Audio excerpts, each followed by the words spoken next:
नमस्कार दोस्तों, आपका हिस्ट्री 21 में बहुत बहुत स्वागत है। पिछले वीडियो में हमने देखा था कि बलबन के विषय में बलबन ने किस प्रकार अपने राजत्व के सिद्धांत, अपनी ताज के प्रति प्रतिष्ठा, वो अपने साम्राज्य को सुरक्षित करने के लिए क्या क्या किए, कौन सा प्रयत्न किए, कितना वो अपने दरबार, अपने ताकत और अपने नीतियों को लेके वो कितना ज़्यादा केंद्रीकृत था, इसके विषय में हमने चर्चा की थी।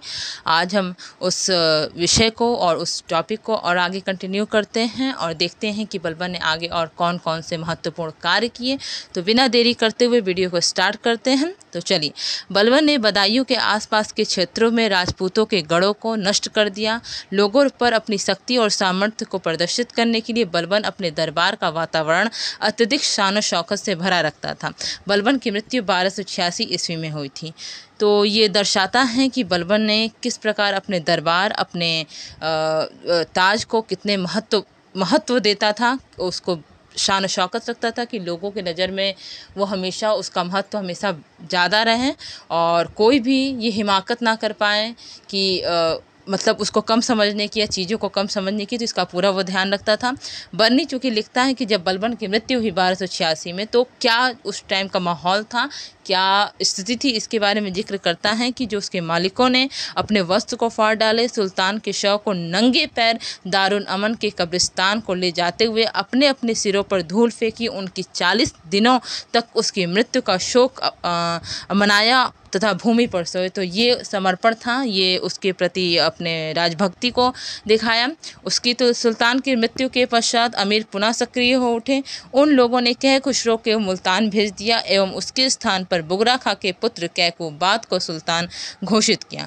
कैकूबाद का सुल्तान बनने में दिल्ली के कोतवाल, जो मलिक फ़खरुद्दीन का महत्वपूर्ण भूमिका निभाई थी, वो कैकूबाद को बनाना चाहते थे और उन्होंने ही इसमें कोतवाल, जो कि बलबन के समय में भी उनका पद बहुत उच्च था, तो उन्होंने कैकूबाद को सुल्तान बनाने में महत्वपूर्ण भूमिका अदा की थी।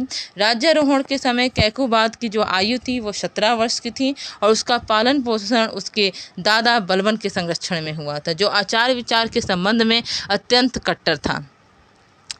अतः वो विलासितापूर्ण जीवन से पूर्णतः दूर था। और जब बलबन की मृत्यु हुई और इन सारे जब वो प्रतिबंधों से मुक्त हो गया, तो उसने विशाल राज्य का वो जब अपने को स्वामी बना हुआ पाया, तो उसने जो भी उसकी दबी हुई इच्छा थी, जो प्रतिबंध के कारण जो उस पर जो कठोर नियम ला दे गए थे, वो सबको तोड़ के सारे चीज़ों को, नियम कानूनों को ध्वस्त करके वो शराब, स्त्री प्रसंग तथा विलासिता के जीवन में लिप्त हो गया। उसने दरबारियों ने उसका अनुसरण किया और क्योंकि पूर्व सुल्तान चूँकि बहुत बलबन कट्टर था, उसके जो प्रतिबंध थे उससे लोग कहीं ना कहीं उब चुके थे, वो चीज़ों से परेशान हो चुके थे। तो सब लोगों ने इस नियम कानून को छोड़कर और सारे प्रतिबंधों को हटा के और जो चीज़ें थी उनका अब वो महत्व नहीं रह गया था, परिस्थिति बदल चुकी थी। राज्य की जो शक्ति थी वो दिल्ली के कोतवाल के दामाद निजामुद्दीन नामक एक चरित्रहीन व्यक्ति के हाथों में चली गई थी। कैकूबाद उसके सिर्फ कठपुतली, उस व्यक्ति, उस कोतवाल का सिर्फ कठपुतली बन के रह गया था। और इसी परिवर्तन का जब लाभ उठाकर जब पता चला मंगोलों को कि वहाँ का राजा और शासन दोनों ही कमज़ोर पड़ चुके हैं, तो तैमूर खान के नेतृत्व में पंजाब पर आक्रमण किया गया और वो मंगोल जो थे वो पंजाब से समाना तक बढ़ चुके थे। कैकूबाद के पिता बुगरा खां बलबन के समय से ही बंगाल की सूबेदारी करता आया था। जब उसने दिल्ली से ये खबर सुनी तो एक शक्तिशाली सेना लेकर वो राजधानी की ओर चल पड़ा। कहा जाता है कि अपने दुर्बल पुत्रों के हाथों से गद्दी छीन लेना चाहता था, उसका ये उद्देश्य था।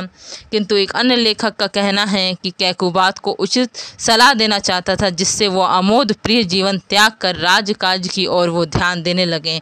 ये उस पिता की अपने पुत्र के प्रति मतलब था कि वो अपने पिता मतलब पुत्र को अपनी सलाह दे, शिक्षा दे, राजनीतिक शिक्षा दे, जिससे कि वो शासन को सही मायने में सही ढंग से संचालित करें। उद्देश्य कुछ भी रहा हो, लेकिन 1288 में उसने अयोध्या के निकट घाघरा नदी के किनारे अपना डेरा जमा दिया। कैकूबाद ने भी एक बड़ी सेना लेकर उसके विरुद्ध कूच किया। निजामुद्दीन ने पिता व पुत्र को मिलने से रोकने का प्रयत्न किया और कैकूबाद को उसने युद्ध के लिए प्रोत्साहित किया, क्योंकि निजामुद्दीन का इसी में स्वार्थ था कि पिता पुत्र ना मिले।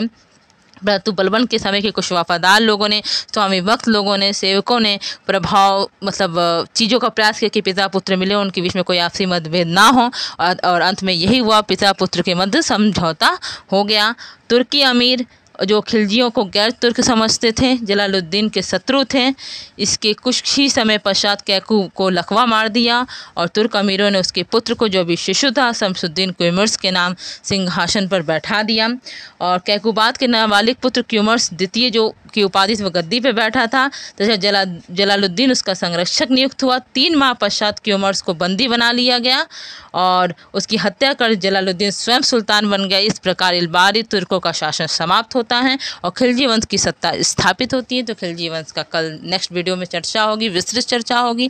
अगर आपको वीडियो उपयोगी लगी हो, अच्छी लगी हो, पसंद आई तो प्लीज़ लाइक कीजिए, शेयर कीजिए, मेरे चैनल को सब्सक्राइब कीजिए और अंत तक वीडियो में बने रहने के लिए आप सभी का बहुत बहुत धन्यवाद।